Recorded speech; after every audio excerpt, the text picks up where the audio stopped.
Unit 8, Track 18. Hello everyone.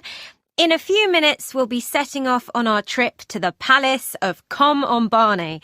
There are a few things I should mention before we go, so please pay careful attention. Now, there are 3 groups of us on this trip, and we'll be using 3 coaches to get to and from the palace. They each have numbers on the front, and ours is Coach 2. Please check that you board the right one, both at this end and when we come back. Otherwise, I'll be running around looking for you. So, Coach 2. The palace is probably going to be very busy, so please stay close to me when we get there. If you lose me, head for the main gate, which is opposite the ticket office, and you'll find me there. Alternatively, call me on my mobile. The number's in your information pack. Your pack also contains a card called a Freedom Key. Keep hold of this, as you can use it to get money off in the cafes and restaurant at the palace.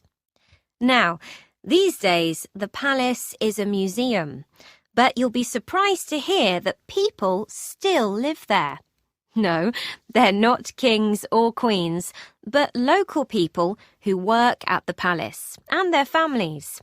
Many of them wear traditional clothes, so they make a great subject for a photograph. But please ask them if it's okay before doing this. These people may also offer to sell you small wooden and stone statues that they've made. They make lovely souvenirs. They'll probably ask you for about $20 or so for these, but it's perfectly acceptable. Indeed, it's usually expected to offer them less. 30% below the asking price would be an acceptable figure, but please don't try to go lower than that.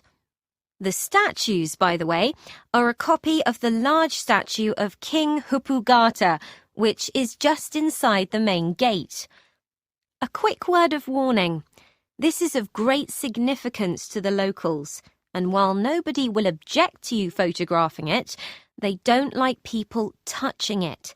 So hands firmly in pockets when you walk past him, please.